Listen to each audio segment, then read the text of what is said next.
Alam niyo po, kapag ang isang tao ay nakaranas ng gawa ng banal na espiritu sa kanyang buhay sa pamamagitan ng mensahe ng pantubos at kamatayan ng ating Panginoong Hesus sa cross, ang tao pong iyon ay makakalaya po sa kasalanan. Isa po sa pinakamalaking problema ng tao ay ang kasalanan po. Ang pinakamalaking problema ng tao ay ang pagkawalay niya sa ating Panginoong Diyos. Kung kaya't ang tao, hinahanap niya ang kanyang kagalakan, ang kanyang kaligayahan sa mga bagay na nandito sa mundong ito. Pero once na ang isang tao na makasalanan, hiwalay sa Diyos, ay na biyayaan ng pagliligtas ng ating Panginoong Jesucristo sa kanyang buhay, ang taong iyon ay mamumuhay na ng malaya mula sa kanyang pagiging makasalanan. At yan po ang sinasabi ng banal na kasulatan sa Roma Kabanatang 6, talatang 20. So, pag tinignan po natin yung Roma chapter 6, verse 20, ganito po ang ating makikita. Pakinggan niyo po. Ulitin ko po, Roma 6:20. Noong alipin pa kayo ng kasalanan, hindi kayo saklaw ng katwiran. Ano ang napala ninyo sa mga bagay na iyon na ikinahihiyan ninyo ngayon? Kamatayan ang ibinubunga ng mga iyon. Ngunit ngayon, pinalaya na kayo mula sa kasalanan at naging alipin na ng Diyos ang natamo ninyo isang buhay na banal at ibinubunga nito'y buhay na walang hanggan. Sapagkat kamatayan ang kabayaran ng kasalanan, ngunit ang walang bayad ng kaloob ng Diyos ay buhay na walang hanggan. Ang ating makikita, sinasabi ho ng salita ng Diyos sa pamamagitan ni Apostol Pablo na ang tao ay aani ng kamatayan sa kanyang pagiging makasalanan at hiwalay sa Panginoong Diyos. Bakit po? Kung ating titingnan po dito sa Roma chapter 5, verse 12, sinabi ho doon sa Roma 5:12, ang sabi ho doon ay ito: ang kasalanan ay pumasok sa sanlibutan sa pamamagitan ng isang tao, at ang kamatayan ay pumasok sa pamamagitan ng kasalanan. Dahil dito, lumaganap ang kamatayan sa lahat ng tao sapagkat ang lahat ay nagkasala. Kung inyo mapapansin, lahat ng tao sa mundong ito ay makasalanan.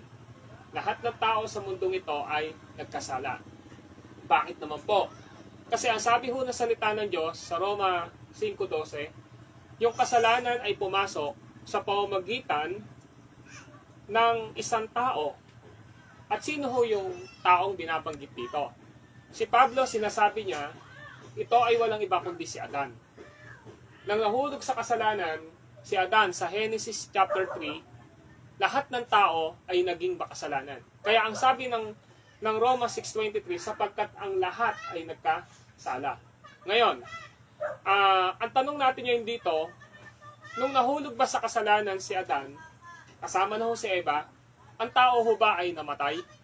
Kapag inaral nyo po, ang Genesis chapter 2, verses 16 to 17, ang sabi ng Panginoong Diyos kay Adan, nilagay ng Diyos ang tao o si Adan sa Garden of Eden, sabi doon. At sinabihan niya, winika niya, makakain mo ang alimang bunga ng kahoy sa halaman ng ito, maliban sa bunga ng punong kahoy na iyon na nagbibigay ng kaalaman sa mabuti at masama. Wag na wag mo kakainin yun. Pag kinain mo yon, mamamatay ka.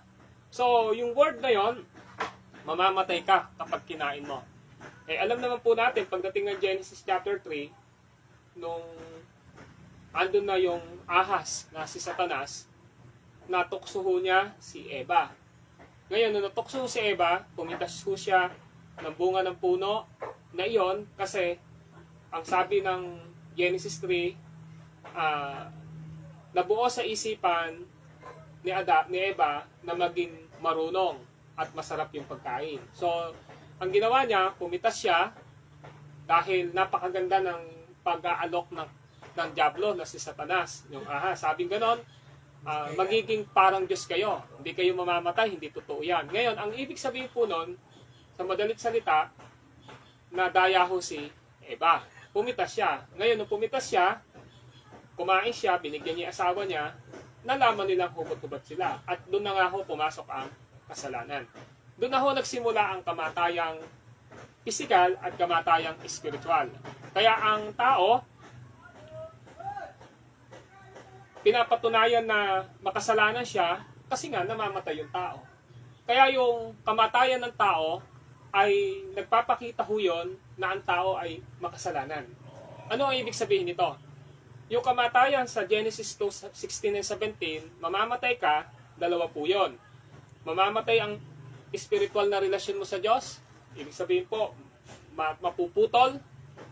Pangalawa, mamamatay yung katawan ng tao. Yun ang ibig sabihin po nun. Ngayon, dito kung ating makikita, sa talatang 20 ng Roma 6, alipin kayo ng kasalanan. Lahat ng tao na wala pong relasyon sa Diyos, alipin siya ng kasalanan. Bakit po alipin? Kasi nga, nakamana siya ng kasalanan kay Adan. Alam niyo ho ba, ang sabi ng awit 51 verse 5, nung nagsalita si Haring David, sabi niya, ako'y masama na, buhat ng isilang, makasalanan na ng iluwal. Ibig sabihin, hindi pa ho siya nagsasalita, ang tao, hindi pa siya gumagawa, hindi pa siya nakakapag-isip ng mabutit masama, meron na siyang namana. Ano yung namana niya? Masama at kasalanan. Ngayon, kaya ngayon, ang pinapakita ko ngayon dito, yung tao na makasalanan, sa harapan ng Diyos, masama siya. Sa harapan ng Diyos ay makasalanan siya. Ngayon, pag binasa po natin ito, ang tao sa harapan ng Diyos, hindi siya kaibigan ng Diyos. Hindi siya anak ng Diyos. Ano ang sabi ng Roma 5? Tingnan nyo ha, ang sabi ng Roma 5,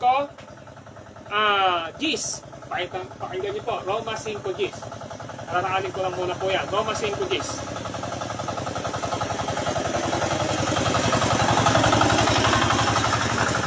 Ulit ko po, ang sabi ng Roma 5 Gis ay ito. Tayo'y mga kaaway ng Diyos. Dati tayo'y mga kaaway ng Diyos. So, ano ang tingin ng Diyos sa isang tao na walang relasyon sa Kanya o makasalanan? Kaaway. Ano ho ba'y kaaway? Ay di ho ba pag sinabing kaaway, magkalaban po. Para po bang ginawa, para po bang sa gobyerno natin, yung kumari lang po, halimbawa lang, NPA, di ba? At saka gobyerno, magkaaway po yan, hindi po magkakasundo yung dalawa na yon. Hindi lang po kaaway, sabi ho doon sa talatang 9, ito, tiyak na maliligtas tayo sa puot ng Diyos. Siyempre, pagkaaway, napupuot, nagagalit. So, yun ho yung kalagayan ng tao. Ngayon, sabi ngayon na salita ng Diyos dito sa Roma 6, verse 15, sabi, maliwanag na ang isang tao na sinabi sa talatang 20, noong alipin pa kayo ng kasalanan, hindi kayo saklaw ng katwiran. Ibig sabihin po, ang isang tao na nananatiling makasalanan ay walang matuwid na makikita ang Diyos sa kanya. Ano ba yung matuwid? Di ba ho ba, parang ganito po yun eh. Pwede niyo sabihin sa akin, Pastor, ibig sabihin ba yung sarili ko, pag gumagawa ako ng mabuti, hindi ba ako tinitingnan ng Diyos na matuwid? Kapag hindi ka pa anak ng Diyos, kahit na gumawa ka ng matuwid, hindi po yun maglalagay sa Diyos para tingnan kanyang anak kanya. Kasi wala pa nga akong nangyayaring reconciliation o pagbabati. Kasi kaaway, di ho ba ang isang kaaway, sabi ng Biblia, ang isang makasalanan, kaaway siya ng Diyos, napupuot yung Diyos sa kanya. Ikaw ba, pagka may kaaway ka, napupuot ka, pag tinitingnan mo ba yung tao na yon, may nakikita ang matwid sa kanya katwiran? Wala, di ba? Kasi nga galit ka eh. Ha? Sa atin, ganun din yung Diyos. Kaya kahit na gumawa ka ng mabuti, kapag hindi ka paligtas, hindi ho yun nagdadala sa Panginoong Diyos upang tingnan kanya ng matwid. Ang tingin pa rin sa iyo ng Diyos, makasalanan. Napupuot siya sa iyo, kaaway ka niya. Parang ganito lang, halimbawa, kami ni Kuya Ambo. Magkaaway kami, kunwari lang po yung Kuya Ambo. Ano? Ngayon, andin si Kuya Ambo nakaupo dito, di ba? Tapos nandinay ko sa harapan. Tatawa-tawa ako rito. Pero wala pa kayong may pagbabating nangyayari. Di ba, maiinsulto lang ko kayo sa akin kahit ngumiti ako? Kasi tingin nyo, yung ngiti ko na yon, ngiting nang aasar ako. Di ba? Magagalit kayo. Kasi nga, wala pang pagbabating nangyayari eh. Di ba? Sa Panginoon, kahit na ang tao, mabait siya, gumagawa siya ng mabuti, tingin niya sa sarili niya, wala siyang bisyo, di ba? Wala siyang ginagawang mali. Hindi ho yung nagbibigay sa Panginoong Diyos na pagtingin sa'yo na matwid ka, na pag namatay ka, pupunta ka sa langit. Kasi tingin pa rin ng Diyos sa'yo, makasalanan ka. Ngayon, merong ginawa ang Diyos para yung kasalanan na yon ay mawala. At yung katwiran na hinahanap niya ay makita niya sa atin. Yun na nga ho yung binanggit niya ho ngayon dito. Ang sabi ho ngayon dito ay ito. Ngayon, kung titingnan niyo ho, eto na ho ang sinabi dito sa verse 18. Ano? Pinalaya na kayo sa kasalanan. Pinalaya na kayo sa kasalanan. Verse 22, ngunit ngayon pinalaya na kayo mula sa kasalanan. At sabi ho doon, at naging alipin na ng Diyos ang natamo ninyo isang buhay na banal at ang ibinungan nito ay buhay na walang hanggan. Ngayon, ang tanong, paano tayo ngayon pinalaya ng Diyos? Ngayon, tingnan nyo ha. Verse 17, ngunit salamat sa Diyos, kayong dating mga alipin ng kasalanan ay taos-pusong sumunod sa katotohanan na nasa aral na ibinigay sa inyo. Ano ba ibig sabihin ng pinalaya? Ganito po yon. Siguro lahat naman tayo pamilyar. Ang isang tao na nakagawa ng kasalanan at nakondikta sa nagawa niyang kasalanan ay sigurado mapaparusahan ng pagkakulong. Tama po ba? Sa panahon ni Marcos, sigurado bitay silya elektrika. Nung panahon naman ni ano yata yun, ni Cory, yun naman yung lethal injection. Di ba? Lethal injection, yung sinasaksakan ng gamot. Ngayon, sino ang may karapatan para yung tao hindi siya makondikta? Presidente. Pag tumawag yung presidente, si Marcos nung araw, na wag nang bitayin, hindi ka mabigyan, amnesty po yun. Kaya naman si Cory, wag mong lethal injection, hindi ka mali-lethal injection. Kasi nga, may kapangyarihan sila. Ngayon naman, kung nakakulong ka naman sa panahon natin, kumbikta ka sa kasalanan, napunta ka sa iwahi, o sabihin natin sa maximum security, di ba, na nakulungan, pinarulan ka. Ano yung parol? Pinalaya ka. Ngayon, ano ang ibig sabihin nun? Ang ibig sabihin po nun, kapag pinalaya ka, as in, yung kasalanang nagawa mo, hindi mo binayaran, pero dahil sa pabor ng presidente, ikaw ay nakalaya. Dapat masisilya elektrika, mali-lethal injection, pero dahil sa pabor na binigay ng presidente, nakalaya yung tao. Ang ibig sabihin po ng nakalaya, hindi na siya nasasakop ngayon ng death penalty. Ano yung death penalty? Ibig sabihin po, hindi na siya aani ng kamatayan, di ba? O kaya naman, hindi na siya aani ng panghabang buhay na parusa at pagkabilanggo. Pinalaya siya. Wala na siya ngayon. Ngayon, ang tanong natin, sa atin, sino ngayon yung nagpalaya sa atin? Kasi kung sa sarili lang natin, makasalanan tayo. Para tayong convicted talaga na makasalanan na nakakulong. Ang hatol talaga sa atin ay habang buhay na pagkabilanggo o kaya kamatayan. Ngayon, tanong, ganun din tayo. Hindi natin kaya lumaya. Sino ngayon ang nagpalaya sa atin? Ang sabi rito, pinalaya kayo. Pinalaya kayo. Nino? Ng Diyos. So, ngayon, ang tanong, sino yung Diyos na nagpalaya sa atin? Ito ngayon ho yun. Pagdating po ng chapter 6, tingnan muna natin sa verse 1. O sabi ho rito, sa verse 3, hindi ba ninyo alam na tayong lahat na nabautismohan kay Kristo Jesus ay nabautismohan sa kanyang kamatayan? Sa makatwid tayo namatay at nalibing nakasama niya sa pamamagitan ng bautismo upang kung paanong binuhay muli si Kristo, sa pamamagitan ng dakilang kapangyarihan ng Ama, tayo rin ay magkaroon ng panibagong buhay. Sapagkat kung nakasama tayo ni Kristo sa isang kamatayan tulad ng kanyang kamatayan, tiyak po, na makakasama rin niya muli pagkabuhay na katulad ng kanyang muling pagkabuhay. Tiyak. Ibig sabihin, sino ho ang pinambayad ng Diyos para mabayaran ang ating kasalanan upang lumaya tayo sa alipin ng kasalanan at mamuhay tayo ngayon sa katwiran ka? Si Kristo po. Kaya ang sabi ho, tingnan nyo sa unang Korinto, pakinggan nyo po, talatang 6, ito po ang sabi ngayon ni ng salita ng Diyos, ng Biblia, sabi ni Apostol Pablo, ay ito, verse 19. Hindi ba ninyo alam ang inyong katawan ay templo ng Espiritu na nasa inyo at pinagkaloob ng Diyos sa inyo? Hindi ninyo pag-aari ang inyong katawan. Nakita nyo? So, ang isang tao na pinalaya na sa pagiging makasalanan, hindi na niya ngayon pag-aari ang kanyang katawan. Sapagkat binili kayo sa isang malaking halaga. Sino yung pinambayad sa atin? Binili tayo ng Diyos na sa malaking halaga daw. Ang sabi rito, ang ipinambayad sa kasalanan ng tao ay walang iba, kundi si Kristo. Si Kristo po ang nagbayad sa ating mga kasalanan. Kailan? Sabi ng Roma 6, nung namatay siya sa cross, inako niya ang kasalanan ng tao. Nung nabuhay siya, mula sa kamatayan, ang lahat na sasampalataya kay Kristo ay bibigyan niya ng buhay na walang hanggan. Kaya ang sabi, ang pinambayad sa atin ay napakalaking halaga. Sabi ng verse 20, binili niya kayo sa isang malaking halaga. Hindi kayang bayaran ng tao ang kanyang kasalanan. Yung mabubuting gawa natin, yung kayamanan natin, hindi ho natin kayang bayaran kasi nga makasalanan tayo. May nagbayad, ang Diyos. At sino yung pinambayad niya? Yung kanyang buktong na anak, si Kristo. Pinako niyo. Kaya ang sabihin niya ngayon dito, kaya't gamitin ninyo ang inyong katawan upang maparangalan ang Diyos. Kung hindi natin pag-aari ang ating katawan, sino may-ari? Ang Diyos. Kung ang Diyos ang may-ari ng katawan natin, sino dapat ang nasusunod sa katawan natin ngayon? Dapat ang Diyos, hindi yung gusto natin. Dahil ang sabi niya, templo niya yung katawan natin. Kaya yung katawan po ni Kuya Ambo, yung katawan niyo, Brad, katawan ko, pag-aari ito ng Diyos. Bakit niya ito pag-aari? Kasi nga, templo tayo ng Diyos. At ang Espiritu Santo niya ay nananahan sa atin. Kaya ngayon, ang sabi niya, lumaya na kayo. Kaya, ang sabi ngayon ng Roma 6, kung lumaya na kayo sa kasalanan, dapat hindi na kayo namumuhay sa kasalanan.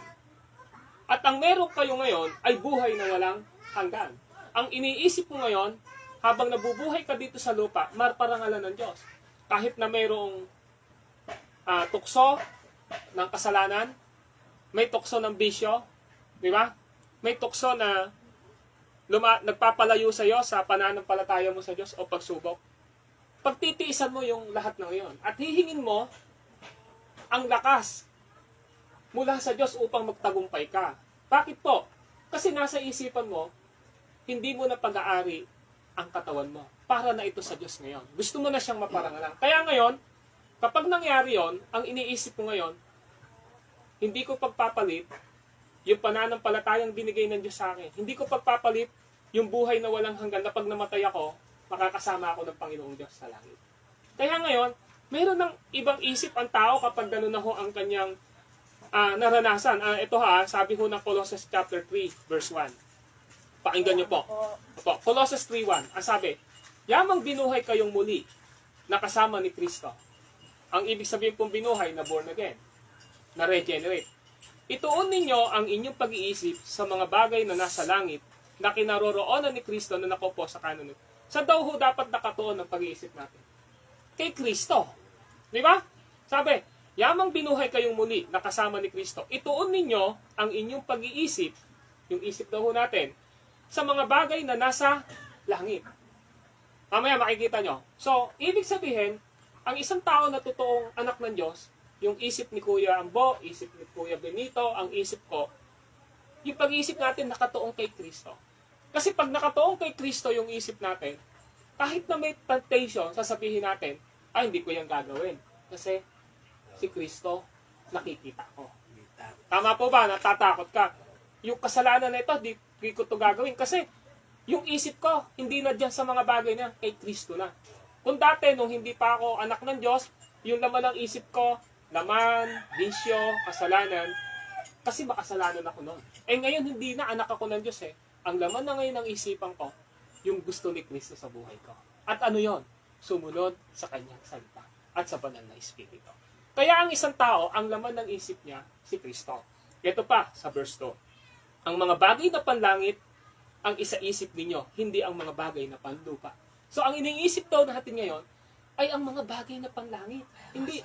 Kaya nga sabi ni Kristo ibabaw ko lahat ng gumawa ng mabuti.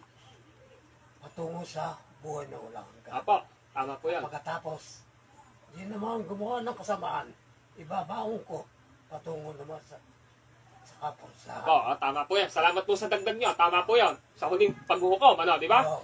Ngayon, ang tutuloy ko po ito. Ngayon, nasabi, yung isang tao na born again, yung kanyang isip sa mga bagay na panlangit, hindi na sa bagay na panlupa. Ibig sabihin po, ang iniisip po natin ngayon ay walang iba, mabubuhay lang naman tayo rito ng ilang taon, di ba? Sabi nga natin, di ba, kung iisipin nyo, ngayon, yung pinaka-viral ngayon, si Mike Enriquez, 81. 71. Kung titiyo mo, kaya naman yan duktungan yung buhay niya. Lahat ng medisinang pamamaraan ginawa sa kanya, pero hindi niya nadukto. Kaya sa totoo lang ho, mapakaiksi ho ng buhay dito. Kaya bilang isang Kristiyano, ang sabi dito, sapagkat namatay na kayo, namatay saan tayo? Sa kasalanan dapat natin. Kaya yung kasalanan natin dapat, patay na yon, yung bisyo natin, yung pagiging masama yung laman ng puso, pag-iimbot natin, yung mga mali nating ginagawa, nakabaon na po yung patay na yun. Ibig sabihin, pag patay na, hindi na dapat gumagana sa atin. Wala na siya dapat kapangyarihan sa atin yung kasalanan. Kaya ang sabi rito, si Kristo ang inyong buhay, at kapag siya'y nahayag na, mahayag din kayong kasama niya, at makakahati sa kanyang kalwal. Ang ibig sabihin po pala, ang isang tunay na nakaranas ng kaligtasan ng Panginoong Diyos, iba na yung laman ng isip na ngayon. Hindi na katulad ng dati. Ngayon, ang sabi ngayon dito, yung kamatayan ang kabayaran ng kasalanan, kamatayan ni Kristo ang nagbayad sa kasalanan natin, upang tayo ay hindi na magbayad sa kasalanan natin. Sa pag namatay tayo, mapaparusahan sa apoy ng impyerno, mapupuot. Kasi yung kasalanan po natin, kamatayang spiritual natin, babayaran po natin yun . At yung puot ng Diyos, mararanasan natin dahil kaaway tayo. Saan po yun? Sa impyerno. Si Kristo na ho ang nagbayad. Namatay po siya sa cross para sa atin. Ngayon, ang sabi niya, ngunit ngayon, yung walang bayad na kaloob ng Diyos ay buhay na walang. Ibig sabihin, yung buhay na walang hanggan, yung pagbabago ng buhay natin, kung bakit tayo naligtas, hindi ho tayo nagbayad. Libre hong binigay ng Diyos sa atin yun. Sino ho ang dapat lang nating panampalatayan? Si Kristo po. Kasi si Kristo na ho ang nagbayad. Parang ganito lang po yun . Siya po tumo. Kuwari ako, may utang ako. Ang utang ko kay Kuya Ambo ay 1 milyon. Kuwari po. Ngayon, dahil 1 milyon yung utang ko sa inyo, wala akong pambayad sa inyo. So, ano gagawin niyo sa akin? Pananagutan ko yon. Ngayon, dahil naging mabait sa akin si Kuya Benito, ang ginawa ni Kuya Benito,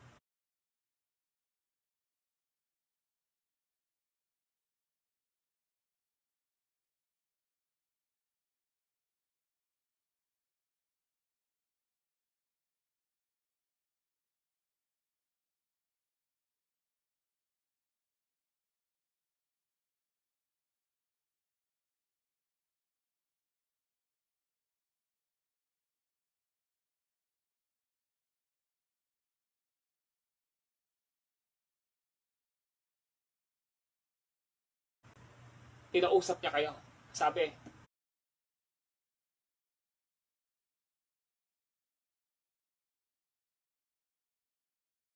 Ambo, babayaran ko yung utang ni Ternan na 1 milyon. Binayaran. Ano gagawin nyo ngayon? Lahat ng utang ko, bayad po. Sila na po. Ngayon, ako ba yung nagbayad? Hindi. Sino nagbayad? Kayo po. Kaya ngayon, ang gagawin ko ngayon, libre na ako. Libre po yung pagkabayad sa aking pananagutan sa aking kasalanan. Sino yung nagbayad? Si Kuya Ambo. In the same way, ganun po yan. Hindi ko kayang bayaran ang aking kasalanan. Hindi ko kayang bayaran ang aking kasalanan sa Diyos. Dapat mananagot ako sa Diyos. Pag namatay ako, kahit ngayon, sabi ng Roma 5, yung puot ng Diyos na sa akin, kaaway ako ng Diyos. Pag namatay dapat ako ngayon, pupunta ako sa impyerno . Pero ang ginawa ng Diyos, iba. Para hindi ako pumunta sa impyerno, dahil meron akong pagkakautang sa Diyos, ang ginawa ni Brother Benito, binayaran niya. Yun si Kristo na nagbayad sa kasalanan. Kaya ngayon, kansilado lahat ang aking kasalanan. Ngayon, ako ba'y nagbayad ng kasalanan ko? Hindi. May nagbayad po. Sino? Si Kristo. Ano lang yung nangyari? Bakit ako nagkaroon ng kapakinabangan ng kamatayan ni Kristo? Una, kasi hinirang ako ng Diyos Ama. Pangalawa, tinubos ako ni Kristo. Yun nga yun. Pangatlo, binorn again ako ng banal na Espiritu. Kaya ako sumampalataya. Kaya ngayon, ang isang totoong Kristiyano, ang isang totoong mananampalataya, may buhay na walang hanggan na. Kaya dito pa lang sa lupa, ang isang tunay na naligtas, ang isang tunay na may katiyakan ng buhay na walang hanggan, alam na niya kung sino nagligtas sa kanya. Hinirang siya ng Diyos Ama. Lahat ng inirang ng Diyos Ama, binayaran ng kamatayan ni Kristo sa pamamagitan ng kanyang pagkapako sa krus at pagkabuhay. Pangatlo, lahat ng binorn again, lahat ng tinubos ni Kristo, binorn again ng banal na Espiritu. Kaya ngayon, ang banal na Espiritu nananahan sa atin. Ano ngayon yung dapat makita sa atin? Buhay na walang hanggan at buhay na mayroong pagbabago ng buhay. Kaya ang bunga ngayon ng banal na Espiritu ay pag-ibig. Di ba? Ano sabi ng, kaya kung ang isang tao, hahanapan siya ngayon ng marka ng kanyang kaligtasan, hindi siya dapat namumuhay sa kasalanan. Kundi ang buhay niya ngayon, namumunga ang banal na Espiritu sa kanya. At ano ho ba ang bunga ng banal na Espiritu? Para mas tiyak natin sa Galatians 5, verse 18, ganito po ang pagkasabi. Sa verse 22. Subalit ang bunga ng Espiritu ay pag-ibig, kagalakan, kapayapaan, pagtiyatsaga, kabaitan, kabutihan, katapatan, kahinahunan, at pagpipigil sa sarili. Yun yung bunga. At walang batas laban sa mga ganito. At ipinako na sa krus ng mga nakipag-isa kay Kristo ang likas nilang, ang kanilang laman at ang masamang hilig nito. Kung binigyan tayo ng buhay ng Espiritu, mamuhay rin tayo ayon sa Espiritu. Ibig sabihin, namumuhay tayo ngayon sa gawa ng Espiritu. Ngayon, ano yung pinakabuod ng ating pag-aaral? Dati, si Kuya Ambo, Kuya Benito, ako, sa ating lahat na nandito, namumuhay tayo sa laman. Namumuhay tayo sa kasalanan. Dapat mapaparusahan tayo ng puot ng Diyos sa impyerno. Kaaway tayo ng Diyos. Pero ano yung ginawa ng Diyos sa atin? Pinalaya niya tayo sa kasalanan. At merong nagbayad. Ang nagbayad si Kristo. Kaya ngayon, hindi na tayo dapat namumuhay sa kasalanan. Hindi na tayo dapat namumuhay sa laman. Yung mga bisyo na ginagawa natin, yung kasalanan na ginagawa natin, o anumang kasalanan na ginagawa natin, mga kapatid, dapat hindi na natin ginagawa. Hinihingi natin ang lakas ng Diyos, ng banal na Espiritu ni Kristo at ng salita niya sa buhay natin na ito yung mapamuhay natin. Kasi kapag ang buhay po natin ay namumuhay tayo sa kasalanan, yun po ay marka ng pagpapawalang halaga sa pagliligtas ni Kristo sa atin. Ang tunay na marka ng naligtas ay isang taong namumuhay ng may kabanalan. Manalangin po tayo at kung meron pong dagdag mamaya, pag-usapan po natin. Let us pray. Panginoon po namin Diyos na banal at makapangyarihan sa lahat. Sapat ang inyong salita na aming napag-usapan at napag-aralan at naipaliwanag ng inyong lingkod. Sapat ito upang maunawaan namin ang inyong kalooban sa aming mga buhay. At dito pinapakita ninyo na yung buhay namin dati, nung hindi pa kami naliligtas ng aming Panginoong Hesus, ang buhay namin ay namumuhay kami sa laman, namumuhay kami sa kasalanan, walang katwiran na makita ang Diyos kayo sa amin, Panginoon. Kami ay kaaway ninyo, kayo'y napupuot sa amin. Yun yung kalagayan talaga namin dahil patay kami sa aming pagiging makasalanan at pagsuway sa inyo. Pero Lord, hindi kayo naging limitado upang tawagin at iligtas kami sa tamang panahon. Hinayaan ninyo na ang inyong salita, ang inyong ebanghelyo ay matanggap namin. At ang banal na Espiritu naman ay patuloy na nagbigay ng buhay at kapanganakang espiritual sa amin upang dalahin niya kami sa pananampalataya sa aming Panginoong Hesukristo.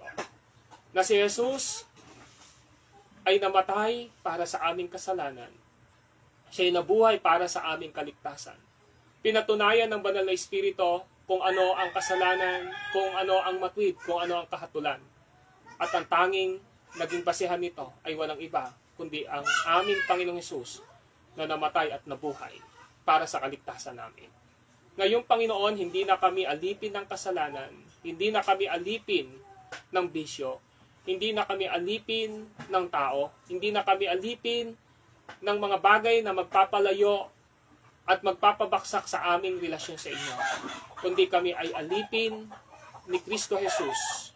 Alipin ng banal na Espiritu at ng katotohanan ng inyong salita. At yon ay nagnanais kayo na makita sa buhay namin ngayon na kami ay malaya na. Malaya na sapagkat may Espiritu Santo na gumagabay sa amin. Salita ni Jesus na gumagabay sa amin upang mamuhay kami sa kabanalan ng may pagmamahal sa inyo. Kaya Panginoong Diyos, siyasatin po ninyo ang aming mga puso ngayon. Kung meron ka man po na nakikita pa sa aming mga naririto ngayon na mga batik at bahid ng kasalanan dahil sa aming mga ginagawa, iniisip at sinasabi, tulungan nyo kaming isurrender namin sa inyo ang lahat ng ito bilang anak ninyo at kayo ang magbibigay ng pagtatagumpay sa amin. Ayaw po naming maging alipin kami ng kasalanan dahil hindi lamang po ito nagbibigay ng impact sa spiritual life namin, kundi ang kasalanan din ay nagbibigay sa amin ng napakapangit na epekto sa aming buhay, sa aming kalusugan, sa aming pamilya, sa community. Kaya Lord, alisin nyo ang lahat ng ito upang maparangalan namin kayo sa buhay namin. Kaya Panginoon, salamat sa buhay na walang hanggan na meron kami ngayon at itinuring nyo kaming anak. Nawa po ituon namin ang aming mga isip kay Kristo Jesus. Ituon namin ang aming mga puso sa mga bagay na nagmumula sa kaluwalhatian at salita ng aming Panginoong Jesus. Kaya Panginoon, marami pong salamat. Pinagpipray namin si Kuya Benito,